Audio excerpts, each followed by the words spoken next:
Hello everyone! Welcome back again to my channel. Mga kasuke, ito, di ba may ginawang letter itong si Carla dito kay Papa Joms. So ngayon naman, sumagot itong si Papa Joms. Alam niyo mga kasuke, mga kalingap, itong restaurant or parang coffee shop, no? Yung pinuntahan nila is meron siyang, pwede ka magawa ng letter. Kung sino yung gusto mong sulatan ay pwede kang gumawa at doon mo iwan. Pwede rin siyang isend sa inyo doon sa yung susulatan mo or babalikan mo na lang. I-share ko lang, no? Kasi dati may napanood ako na movie na may ganyan, no?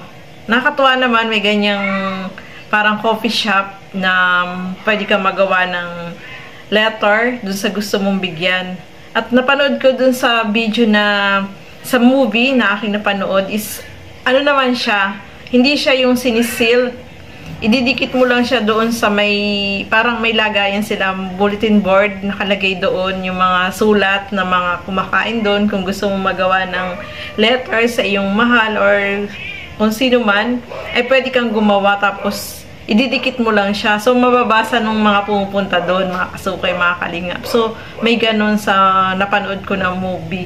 Ngayon, may ganyan pala dyan sa, sa Camarines Norte na coffee shop na pwede kang gumawa ng letter na iiwan mo doon. Tapos, yun, may bayad siya, mga kasukay, mga kalingap. Pero, pwede mo siyang balikan or pwedeng isend, no? Inulit ko lang. Diba? So, ano kaya yung yung reply ni Papa Joms dito kay Carla? Diba? Merong letter itong si Carla at yun nga, ito yung chance niya para sagutin yung letter ni Carla. So, alamin natin ano kaya yung isinulat doon ni Papa Joms. Tara, panoorin po natin ito. Ito pala yung parang blank page, ay blank postcard. Postcard. Diyan may susulat? Dito may susulat. Dito ko naman ilagay yung sa envelope. Ito may registration slip pala dito. Pambira. Baka may ambagan yan. Ambagan yan. Hindi kanya kasuhan bro, pakatapos nito. Hindi mo yun. So dalawa naman siya. So pwede kong iyan yung para sa akin. Hindi, mag-reply ka na. Reply nga na lang. Ito, meron dito na. Ay, letter to parehas? Dalawa. Dalawa. So pwede ko naman istilagay yung sarili ko. Pwede. May Grabe talaga, mainom pa ng coffee. Sa pagsusulat. yan. Don't overthink. Yan. Feel mo lang yung yung mood, feel mo, isipin mo rin siya ba na isulat ka yun. Normal lang kung ano yung gusto mo talagang sabihin sa kanya. Kung lang, genuine na Tama. Mahirap kasi kapag isipin mo kung papagandahin mo masyado. Para sa akin, mas nararamdaman na nagbabasa yung galing sa puso.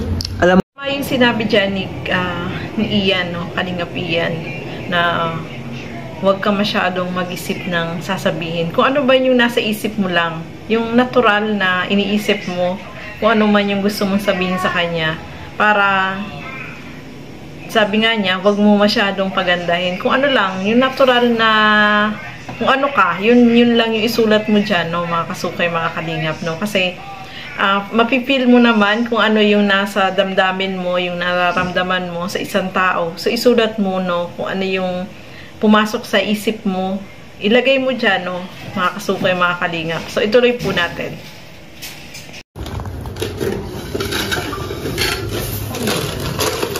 Grabe, tapos na. Tapos na. Hop. Ano ba? To Carla from Kuya Jomar, December 4, 2023. So yun po. Ano yung parang sinulat mo dyan? Ano yung magbigay ka naman ng clue kami yung mga nasulat mo? Clue? Para sa mga viewers. Clue para sa mga viewers, siyempre pasalamat ako. And doon kasi nag-congress siya sa akin. And also sinulat ko din dito yung yung isa doon is yung lahat ng hiling niya or kagustuhan na marating sa buhay. Sana matupad yun. And also, yun, be thankful always sa lahat, be humble. Tsaka, huwag siyang magbago. Yun. Naiiyak ka Naiiyak ka. Naluluha. Sakto lang. Ano lang. So, ayan mga kasukay, mga kalingap. Ito nga nagawa ng sulat. Itong si Papa Joms, no? Sabi ni Kuya David, parang naluha-luha itong si Papa Joms. Bakit kaya? Ano kaya yung isinulat niya doon, no? Mga kasukay, mga kalingap. So, sana mabasa yan ni Carla, Papa Joms, para malaman niya kung ano ba yung nilalaman ng iyong sulat. At babalikan niya yan by April 2024, April 11 sa birthday daw niya, no? So, sana mabasa nga yan ni Carla kung ano man yung nilalaman ng kanyang sulat, mga kasukay, mga kalingap, no? So, nakakatuwa lang, no? Si Papa Joms, napaka-sweet, no? Masarap siguro maging boyfriend niya. Sobrang sweet. Tapos, maalaga siya kay Carla, no?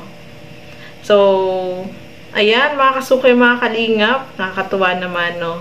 Na etong si Papa Joms ay talagang nag-effort para gawa ng sulat itong si Carla.